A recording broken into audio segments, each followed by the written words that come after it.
오늘이 벌써 마지막 주일이네요. 2024년도 12월은 결산의 달입니다. 올 한 해 여러분은 신앙적으로 어떤 결산을 하셨습니까? 혹시 주님 앞에 부끄러운 신앙의 결산을 하셨는지, 아니면 정말 부끄럽지 않게 정말 열심히 주님을 잘 섬겼다고 말할 수 있는 그런 결산을 하셨는지, 다른 말로 표현하면 내가 하나님의 청지기로서 충성된 한 해를 보냈는지, 그렇지 않으면 충성하지 못한 그런 한 해를 보냈는지를 한번 점검해보는 그런 시간이 되면 좋겠습니다. 우리는 하나님의 청지기로서 하나님이 저와 여러분에게 이렇게 맡겨주신 일에 대해서 언젠가는 결산할 때가 있다는 사실을 잊어버리면 안 됩니다. 그래서 하루하루의 충성된 삶이 모아서 한 주가 되고, 한 주에 충성된 삶이 모여서 1년, 쉬운 2주, 1년에 충성된 삶이 됩니다.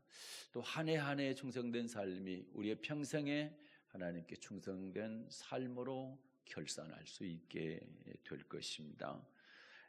이러한 사실을 잘 기억하셔서 하루하루를, 또는 한 주 한 주를, 또 한 달 한 달을, 1년 1년을 허투루 살지 아니하고 충성된 하나님의 일꾼으로 살아가시기를 부탁을 드리겠습니다.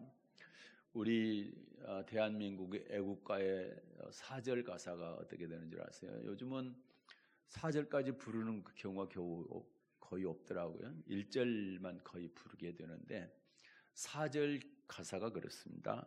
이 기상과 이 마음으로, 그 다음에 충성을 다하여. 그 부분은 아시네. 말도 눈치채신 것 같아요. 네. 옛날에는 4절까지 꼬박꼬박 다 불렀어요. 그런데 지금은 잘 안 부르는데, 이 기상과 이 마음으로 충성을 다하여 괴로우나 즐거우나 나라 사랑하세요.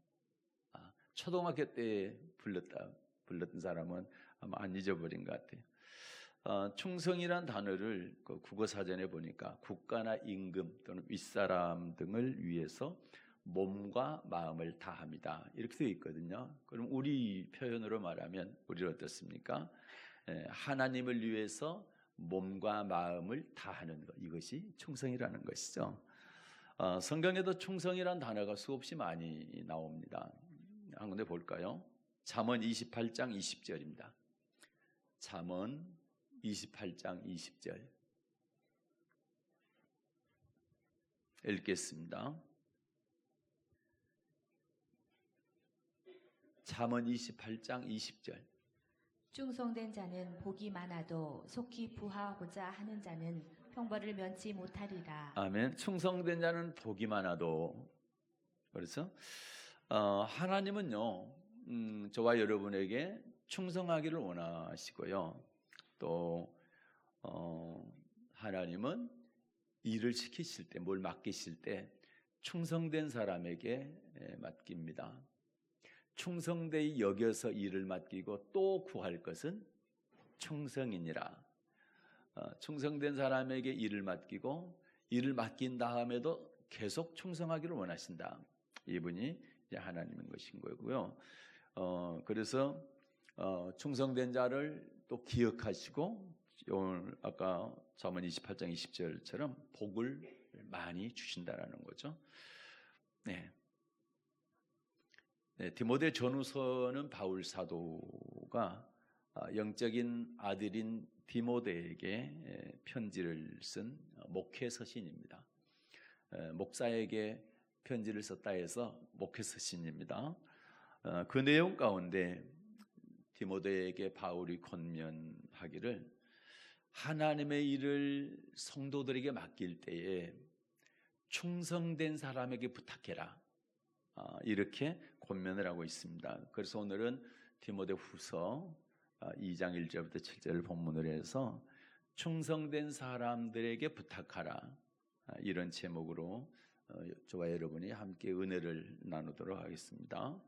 오늘 말씀을 통해서 저와 여러분이 하나님께서 맡겨주신 그 일 또는 직분에 대해서 충성되이 잘 감당했는지 또는 앞으로 충성되이 잘 감당을 해야 되겠다, 이러한 마음으로 말씀을 같이 들었으면 좋겠습니다.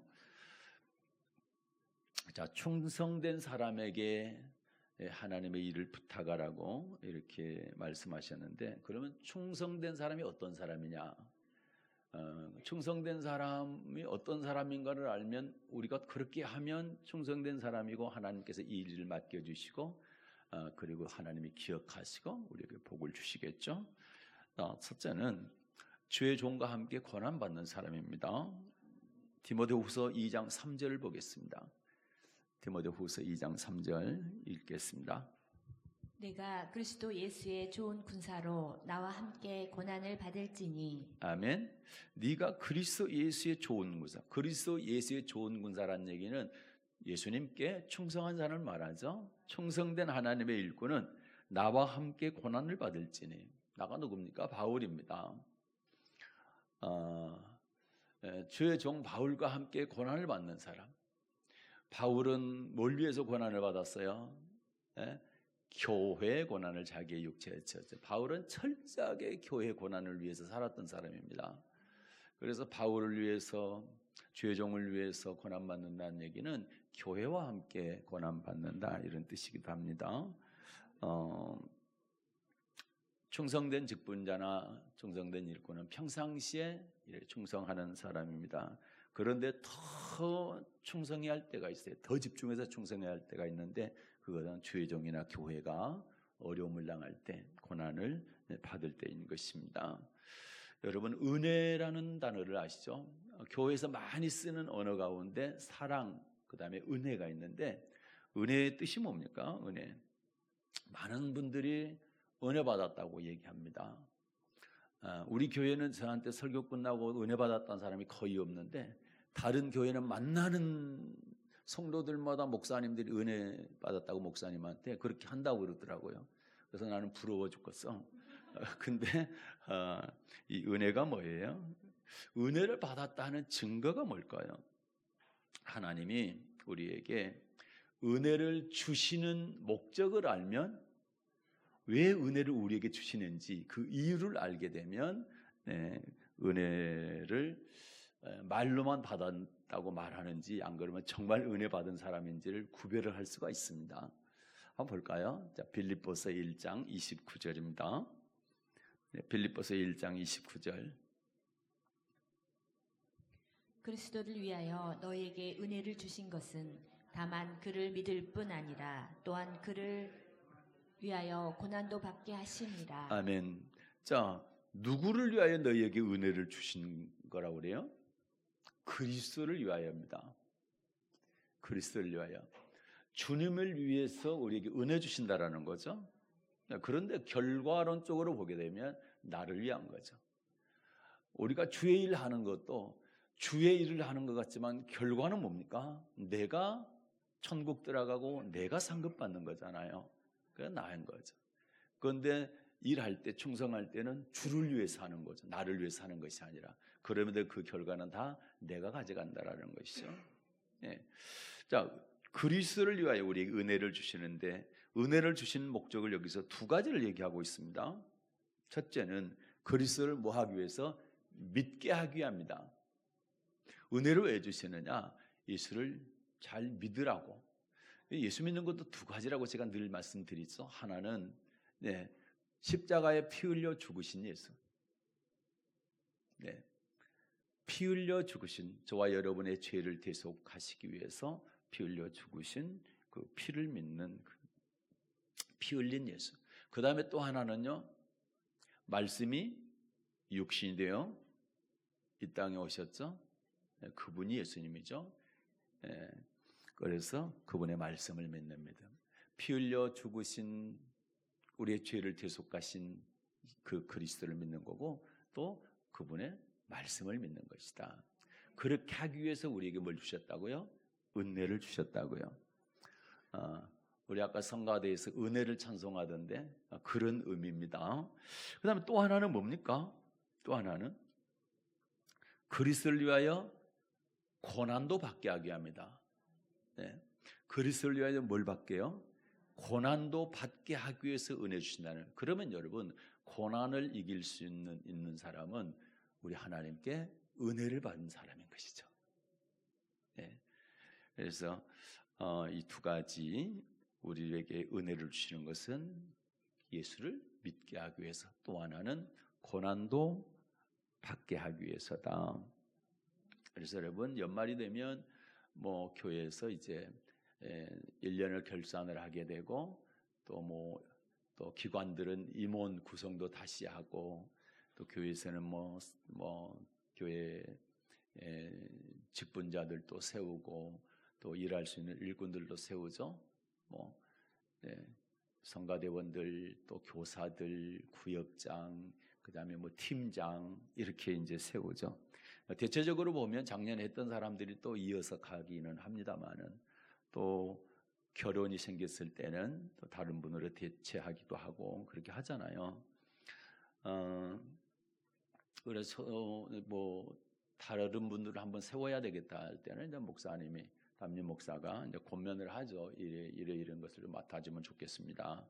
이렇게 부탁할 때 어떤 사람들은 그렇게 하겠습니다. 열심히 한번 해보겠습니다. 이렇게 하는 사람도 있지만 손사래를 치고 아주 못하겠다고 이런 분들도 계시는데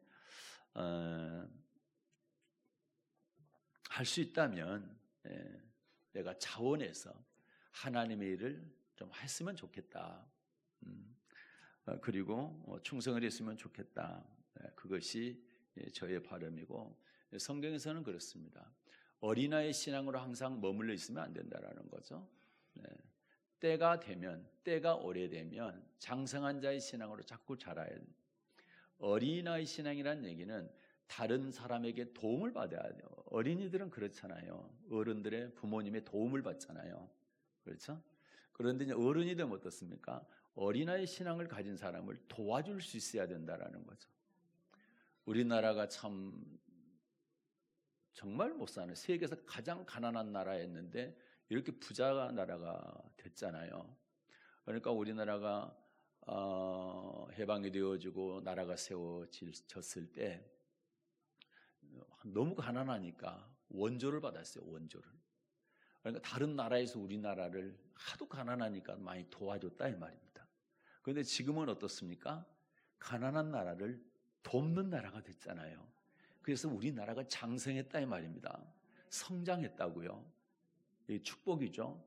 우리도 마찬가지 신앙도 처음에는 어린아이니까 성경 공부도 하고 다른 분들의 도움도 받고 그렇게 하지만 때가 되면 새로 오신 분들, 연약한 분들을 도와줄 수 있어야 된다라는 거죠. 그런 신앙으로 다 잘 자랄 수 있기를 바랍니다.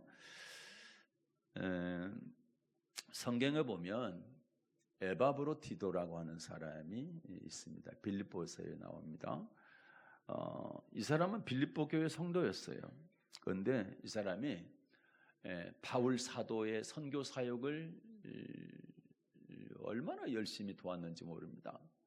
그러다가 죽을 병까지 걸리는 거예요.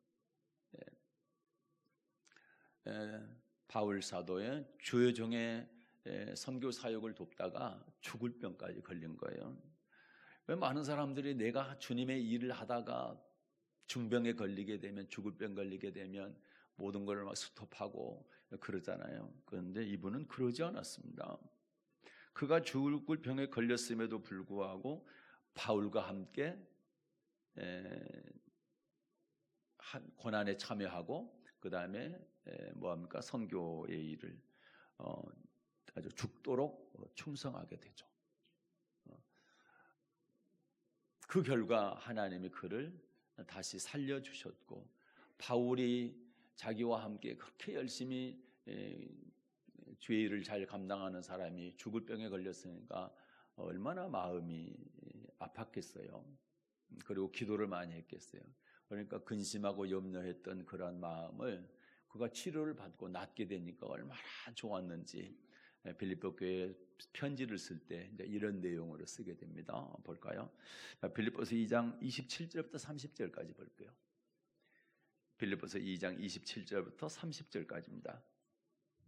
저가 병들어 죽게 되었으나 하나님이 저를 긍휼히 여기셨고 저뿐 아니라 또 나를 긍휼히 여기사 내 근심 위에 근심을 면하게 하셨느니라.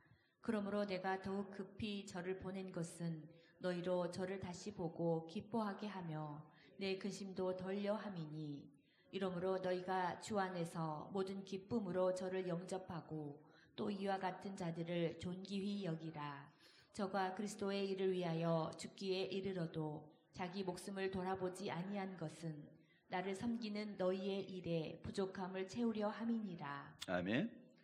저가 병들어서 죽게 되었으나 하나님이 저를 어떻게 여기셨다고요? 긍휼히 여기셨다.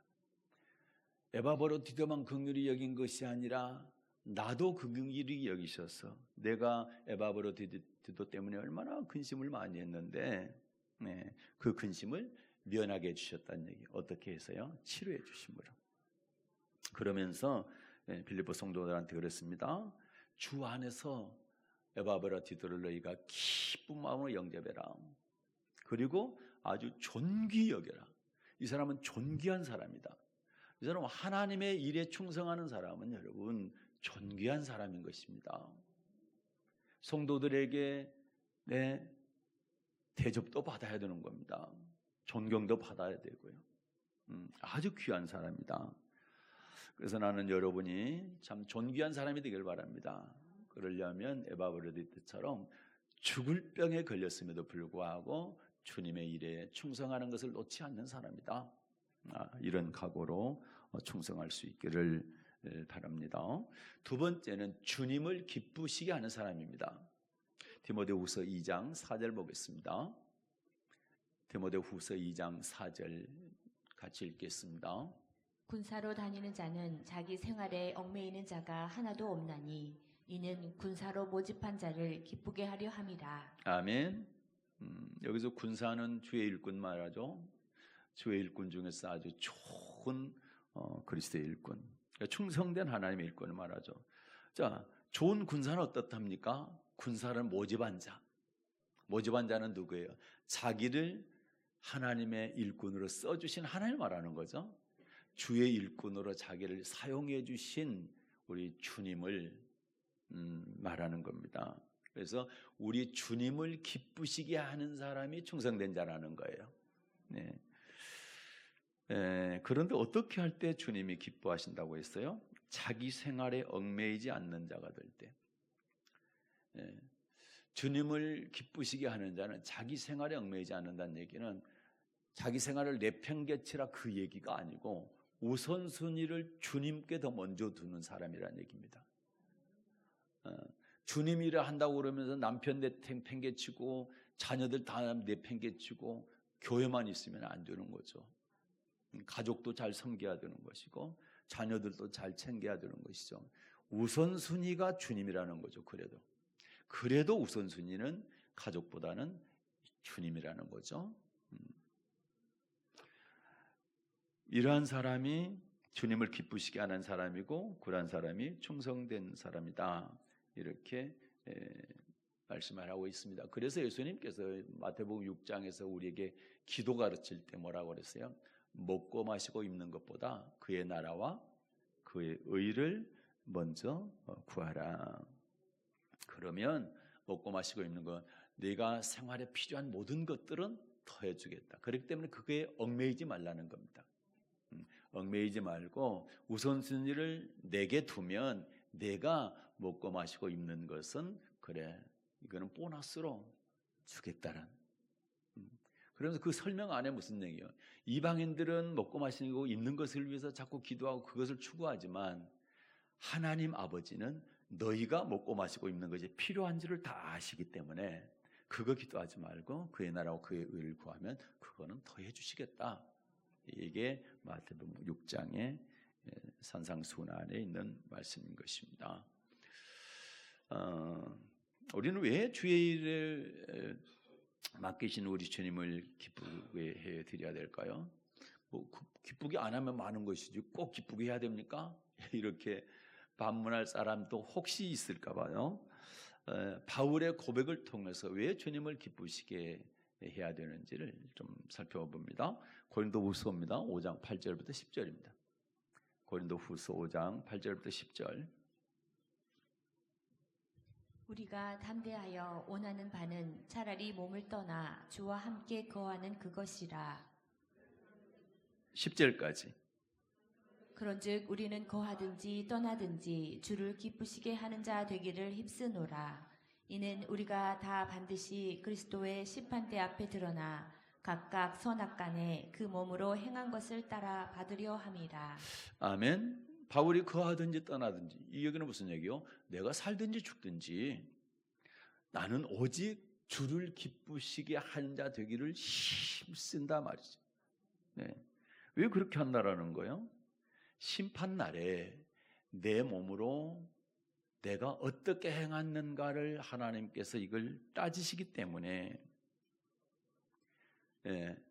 반드시 그걸 심판하신다라는 거죠. 내가 주님을 기쁘게 했는지 마귀를 기쁘게 했는지 그걸 하나님께서 심판대에서 따지시겠다는 거예요. 그래서 그것 때문에 자기는 살든지 죽든지 오직 주님을 기쁘시게 하는 자 되기를 아주 힘쓰겠다는 겁니다. 바울이 그렇게 하는 이유가 있죠. 바울이 출애굽 사상을 너무너무 잘 알았어요. 그래서 하나님께서 직접 애굽에서 인도에 낸 이스라엘 백성들, 하나님의 백성들이죠. 하나님의 백성들이 광야에서 다수가 멸망을 받았는데 그걸 바울은 우리의 거울이다. 우리의 거울. 그런데 왜 하나님께서 저들의 다수를 멸망시키셨나? 보니까 이런 얘기죠. 고린도전서 10장 5절입니다. 자, 고린도전서 10장 5절입니다. 그러나 저희의 다수를 하나님이 기뻐하지 아니하신 고로 저희가 광야에서 멸망을 받았느니라. 네, 이스라엘 백성들이 하나님께서 직접 인도해 내셨는데 직접 구원해 주셨는데 왜 광야에서 멸망을 당했냐? 그것도 소수가 아니라 다수가. 왜 그랬대요? 여기 보니까 기뻐하지 아니하신 거예요. 그러면 이스라엘 백성들이 하나님이 기뻐하시는 일을 힘썼어야 되는데 기뻐하지 아니하는 일을 힘썼다는 얘기잖아요. 바울은 그걸 너무나 잘한 거예요. 그래서 나도 기뻐하지 않는 일을, 하나님께서 기뻐하지 않는 일을 하게 된다면 나도 우리 조상 이스라엘 백성들처럼 나도 멸망당할 수 있기 때문에 그것을 거울 삼아서 나는 주님을 기쁘시게 하는 일에 온 힘을 쏟아야 되겠다. 이런 고백을 한 것입니다. 여기 고린도 10장 5절에 보게 되면 눈여겨봐야 될 단어 중에 하나가 다수입니다. 다수. 여러분은 다수를 좋아하는, 사람 많이 모이는 걸 좋아하는데 다수에는 함정이 있는 걸 우리는 꼭 기억해야 됩니다. 우리 그리스도인들은요, 다수를 따라가는 것도 아니고 소수를 따라가는 것도 아니고 누구를 따라가야 됩니까?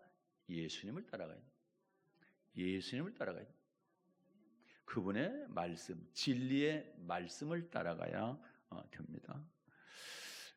그래서 요한복음 10장에 보게 되면 예수님이 목자시고 우리는 그분의 양으로 표현하고 있습니다.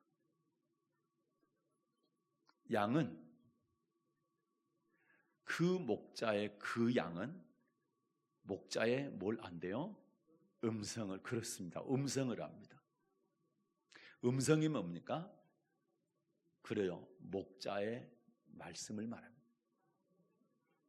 목자 되시는 주님의 음성은 목자 되시는 주님의 말씀을 말하는 겁니다. 그러면 저와 여러분은 예수님의 양 맞습니까? 그러면 누구의 음성을 가장 잘 알아야 됩니까?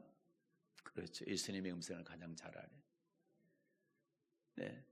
수많은 사람들이 소리를 냅니다. 이게 맞는 말이라고 다 합니다. 그 중에 예수님의 말씀이 들어있습니다. 우리는 분별할 줄 알아야 됩니다. 예수님의 말씀이 아닌 다른 말들은 우리를 절대로 천국으로 인도해 갈 수가 없습니다. 예수님의 말씀만 우리를 천국으로 인도해 가십니다. 그래서요, 요한복음 10장에 이런 말씀이 있죠. 3절부터 5절을 한번 볼까요? 3절부터 5절. 문지기는 그를 위하여 문을 열고 양은 그의 음성을 듣나니 그가 자기 양의 이름을 각각 불러 인도하여 내느니라. 자기 양을 다 내어 놓은 후에 앞서가면 양들이 그의 음성을 아는 고로 따라오되 타인의 음성은 알지 못하는 고로 타인을 따르지 아니하고 도리어 도망하느니라. 아멘. 여기 보니까 예수님의 진짜 양, 참 양은 어떻습니까? 목자의 음성을 아니까 따라간다는 거죠. 그러면 여러분이, 우리가 많은 사람들이 이것이 예수님의 말씀이고 이것이 천국 말씀이라고 하는데 저와 여러분은 반드시 천국 말씀을 제대로 알아야 돼요.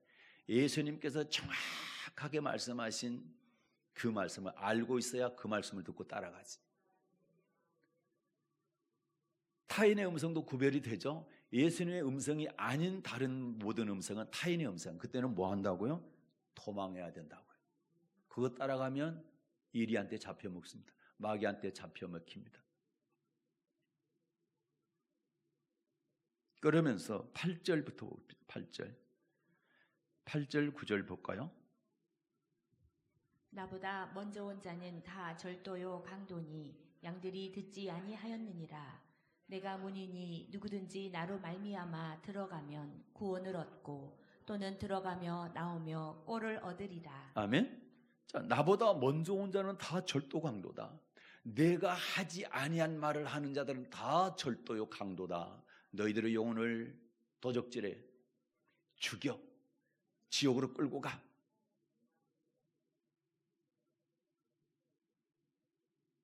그러면서 뭐라 합니까? 누구든지 나로 말미암아 들어가면, 내 음성을 듣고 들어가면 뭘 얻으며? 구원을 얻으며, 들어가며 나오면 뭘 얻는다? 꼴을 얻는다. 이 땅에서도 복 받는다. 그리고 천국 들어가는 구원을 얻는다. 이것이 주님의 말씀인 것입니다. 자, 27절부터 28절도 볼게요. 27, 28절이요.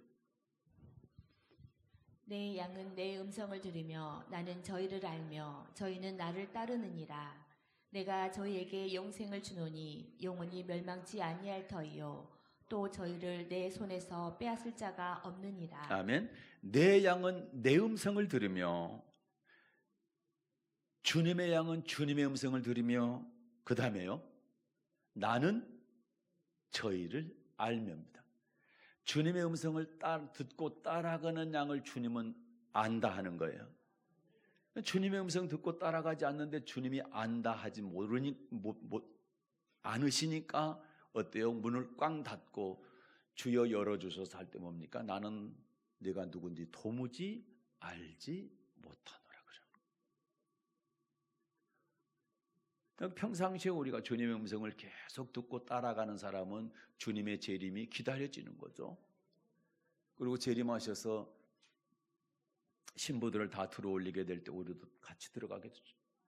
그러나 여러분, 주님의 음성을 평상시에 듣고 따라가지 않는 사람 문이 딱 닫히고 못 들어가죠. 열어달라고 아무리 애원을 해도 너 모른다는 거예요. 그러니까 아는 사람은 어떤 사람이에요? 주님의 음성을 듣고 따라가면 내가 그를 알답니다.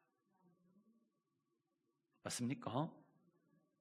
내 양은 내 음성을 들으면 나는 저희를 알며 저희는 나를 따르느니라. 너무 간단합니다. 천국 가는 건 너무 간단한 거예요. 천국의 주인이신 목자의 음성만 듣고 따라가면 된다. 그 음성이 뭡니까? 성경 66권 1189장 31,101절이다. 기억하십시오. 그럼 여러분 왜 안 따라가는 사람 왜 그렇습니까? 왜 사람들이 주님의 음성을 따라가지 않고 엉뚱한 데 따라갈까요? 그건 뭐예요? 믿지 않기 때문이에요. 목자를 믿지 않기 때문에. 왜 믿지 않을까요? 그 앞절 봐요. 26절 한번 보겠습니다. 26절 시작. 너희가 내 양이 아니므로 믿지 아니하는도다. 여러분 왜 주님의 음성을 안 믿습니까? 주님의 말씀을 왜 안 믿습니까? 주님의 양이 아니다. 너무 간단하죠? 주님의 양이 아니면 주님의 음성을 모르고 주님의 음성을 모르니까 주님을 따라가지 않는다는 것. 너희가 내 양이 아니므로 믿지 않는다. 여러분 제발 간곡히 부탁드리오니 주님의 음성 분별하시고 그분의 음성 믿으시고 따라갑시다. 그게 천국 가는 길입니다. 근데 수많은 사람들이요, 그런 다수를 따라가요. 다수를. 교회뿐만 아니라 세상에서도 사회에서도 그런 경우가 너무 많아요. 목소리 큰 사람 따라가고 권세 있는 사람 따라가고 현실에 그런 게 너무 많아요. 권력을 잡을 사람이 12가지 죄목으로 재판을 받고 있음에도 불구하고 그 사람을 수많은 사람이 따르는 겁니다.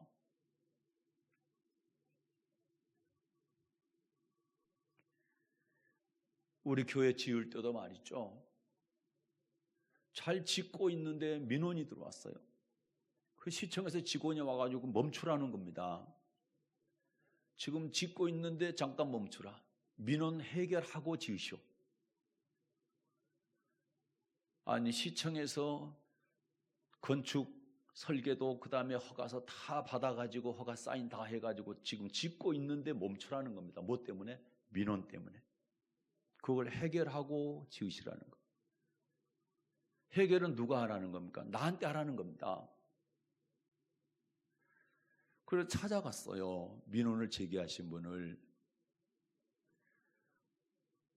왜 무엇 때문에 불편하십니까?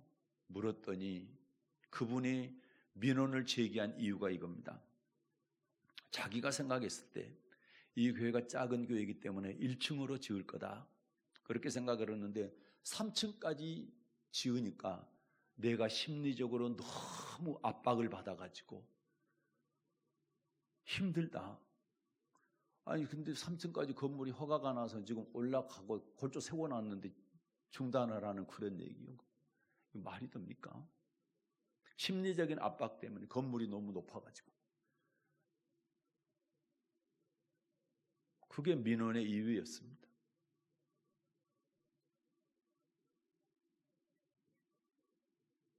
결국은 제가 좀 사정해서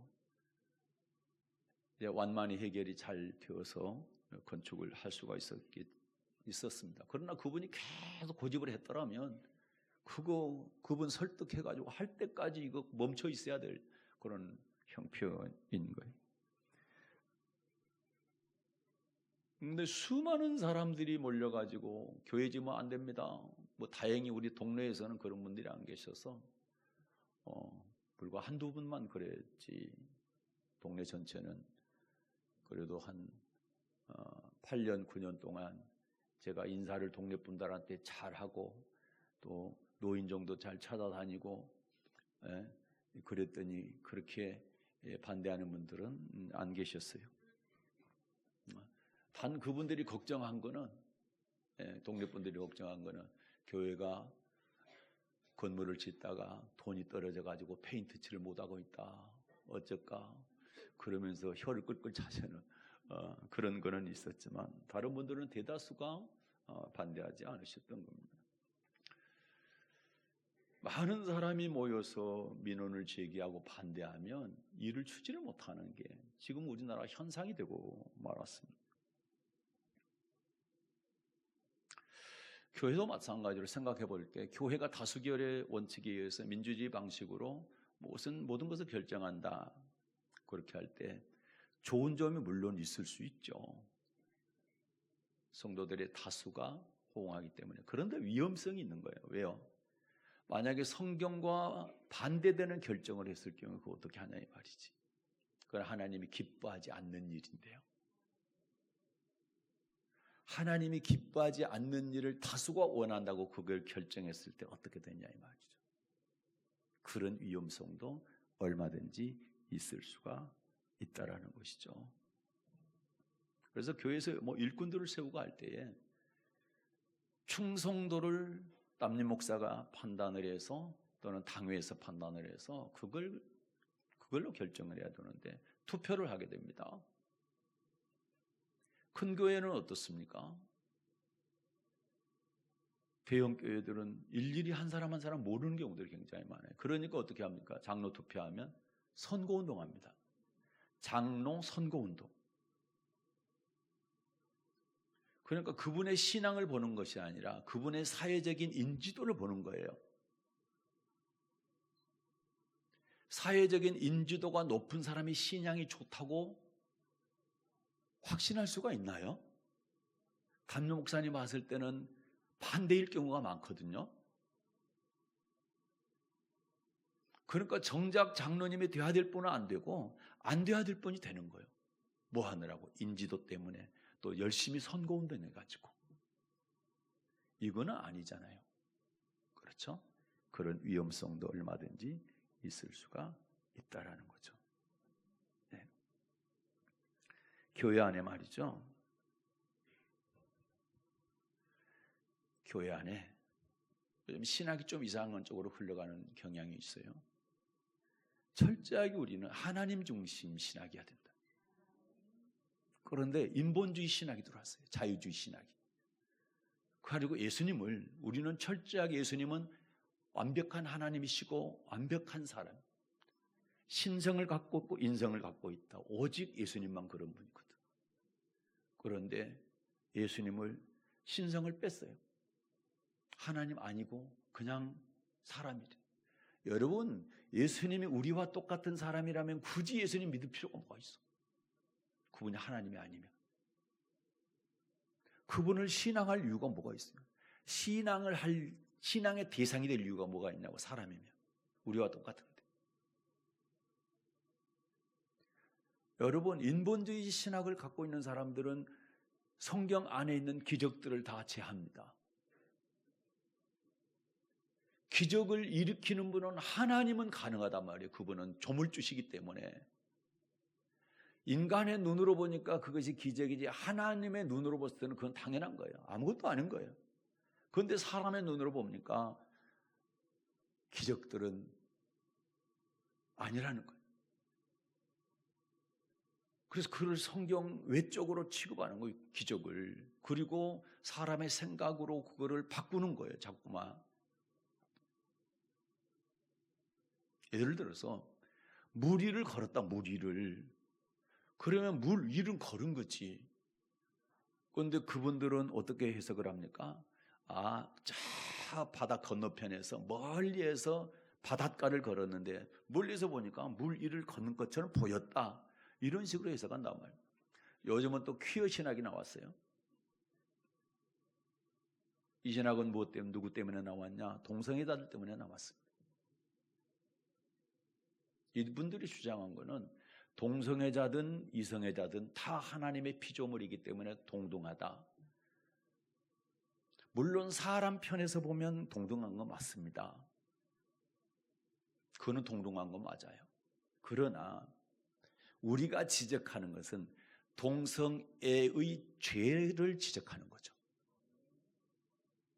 살인자도 우리도 똑같은 사람 맞습니다. 동등한 사람 맞습니다. 그러나 우리가 지적하는 것은 사람을 죽인 죄에 대해서 지적하는 겁니다. 맞습니까? 그런데 이게 자꾸만 사회 현상으로 들어오는 거예요. 그래서 교회에서도 다 받아들이는 거예요. 우리나라는 아직 안 받아들이지만 벌써 미국만 같아도 교단별로 받아들이는 교단들이 많단 말입니다. 그래 목사님들이 동성애는 죄입니다. 동성애는 하면 안 됩니다. 라고 하면 파면을 시키는 목사를. 그리고 동성애자를 목사로 세우고 그 목사를 통해서 동성애자들 주례를 써주고 그렇게 하는 거예요. 우리나라에도 그게 들어오려고. 차별금지법, 포괄적 차별금지법 안에가 그 내용이 들어있기 때문에 우리는 포괄적 차별금지법을 반대하는 거예요. 그러나 개별적 차별 금지는 우리 다 찬성하는 거예요. 장애인, 국가 때문에 또는 무슨 인종 때문에 또는 뭡니까? 지역, 뭐 전라도, 뭐 경상도, 뭐 이런 지역 때문에 이렇게 차별받는 것은 안 되죠. 그런 거를 다 찬성합니다. 문제는 왜 동성애자들을 우리가 인정하고, 자, 인정한다고까지 합시다. 그러면 좀 더 넓게 봐서. 사람은 인정합니다. 그들의 죄를 말하는 것이 또 얘기합니다. 그들의 죄에 대한 행위를 우리가 지적하는 것이지 그 사람 자체를 우리는 부정하는 거 아니잖아요. 자, 그런다 치고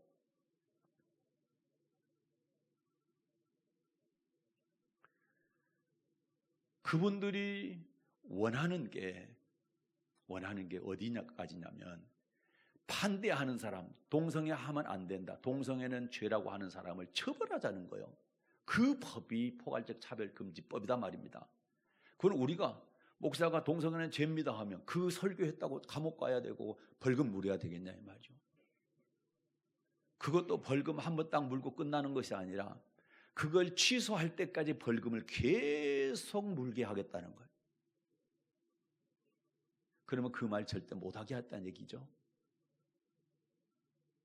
감옥에서 살든지 벌금 계속 물어가면서 설교하든지, 안 하려면 동성애 죄라고 하지 말고 동성애 잘못됐다고 하지 말고 그러고 목사하든지, 이걸 강요하는 거잖아요. 그게 반대할 수밖에 없잖아요. 그런데 이번에 또 행정안전위원회 국회에 집회와 시위에 관한 법률 안에다 혐오 표현 금지를 집어넣어놨어요. 그걸 심사하고 있어요, 지금 행안위에서. 혐오 표현이 뭡니까? 국가인권위에서 혐오 표현 안에 동성애 반대하고 퀴어 축제 반대하고 낙태 반대하고 이게 혐오 표현이래요.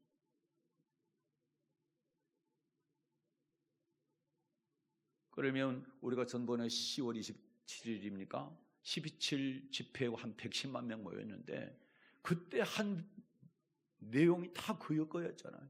동성애 반대합니다. 낙태 반대합니다. 네? 포괄적 차별금지법 반대합니다. 연사들도 그랬지, 기도하는 분들도 전부 그 말했는데, 그런 집회가 이제 불법 집회가 되는 거, 그렇게 말한 사람들 6개월 이하의 징역, 50만 원 이하의 벌금에 처하겠다는, 형사처벌하겠다는 그런 법이 지금 올라가 있다니. 지난 24일에 이 지역 국회의원들에게 나주시 교회 협의회 목사님들 15분인가 같이 만나가지고 유감을 표하고 이 법이 올라가면 안 된다고 문건 드리고, 그리고 강력하게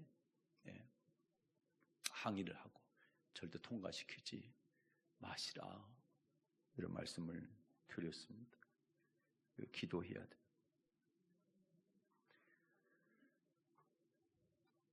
왜 자꾸만 기독교인들을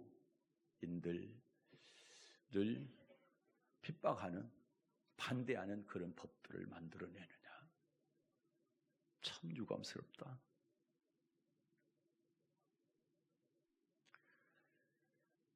그래서 교회든 사회든 다수가 다 맞는 것은 아니라는 거죠. 다수에 의해서 정의롭지 못한 법들이 만들어질 수가 있는 거고, 또 그러한 결의를 얼마든지 할 수가 있는 그런 위험이 있다는 것을 우리는 생각해야 되고, 저와 여러분은 어떤 일이 있어도 진리, 성경에 입각한 하나님의 말씀에 기초한 그런 생각들, 주장들, 그 다음에 결의들을 할 수 있기를 바라고, 지난 주일 저녁에 우리 청년회에서 아주 준비를 잘 해주고 이벤트도 하고 해서 영화를 봤습니다. 패션 오브 크라이스트. 여러분 그걸 보면서 어떤 생각을 했나요? 예수님의 처절한 고난, 고통도 보셨겠지만 저는 한 장면을 봅니다. 많은 군중들이 빌라도 법정에 모였습니다. 그때 앞에 이거 들고 있는 사람들이 선동을 합니다.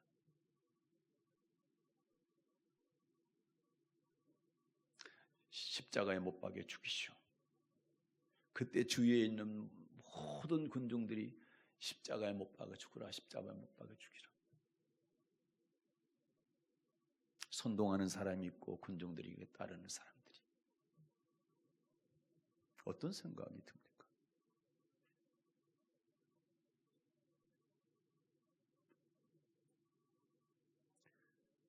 수많은 군중들은 어떤 사람들입니까? 불과 5일 전입니다. 불과 5일 전. 십자가에 못 박여 죽으시오 그 말하기 5일 전에 예수님께서요 나귀 새끼를 탔습니다. 그들은 자기 옷을 길가에 깔읍니다. 그리고 종려가지를 손에 듭니다. 호산나 다윗의 자손이여 찬송하리라도 하신다. 양팔을 벌려서 예수님을 환영했던 사람들이요. 그런데 그들이 5일 만에 십자가에 못 박여 죽으시오. 이것이 인간입니다. 나는 우리 그리스도인들이 제발 사람들 따라다니지 말고 성경 말씀에 더 집중했으면 좋겠다. 우리의 모든 표준이 기준이 성경이 됐으면 좋겠다. 안 흔들렸으면 좋겠다. 누가 말해도 흔들리지 마시오. 내 가족 중에 가장 사랑하는 사람이 말해도 하나님 말씀과 다르면 흔들리지 마시오.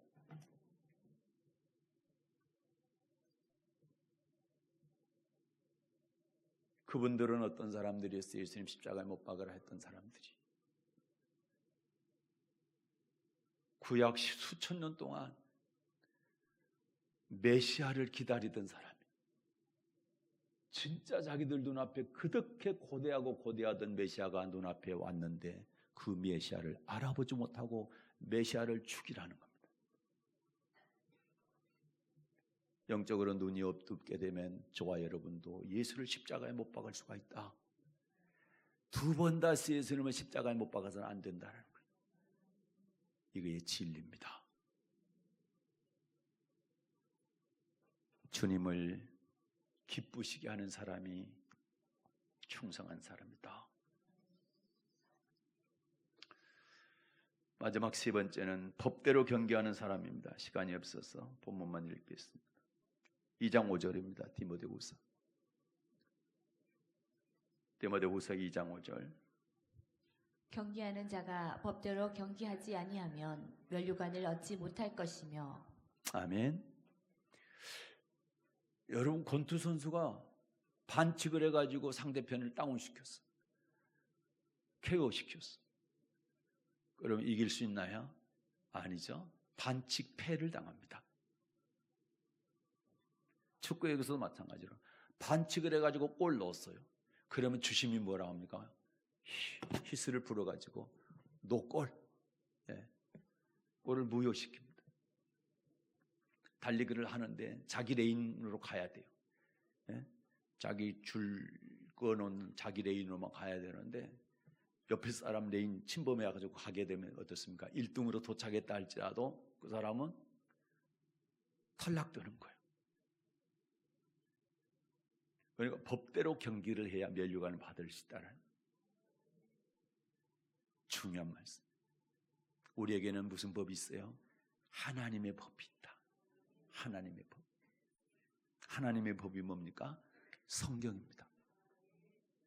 성경대로 살아야 면류관 받을 수 있는 겁니다. 성경대로 사는 사람을 충성하는 사람. 모세는 어떤 사람이었어요? 사원으로서 하나님의 온 집에 충성한 사람. 뭐에 대해서?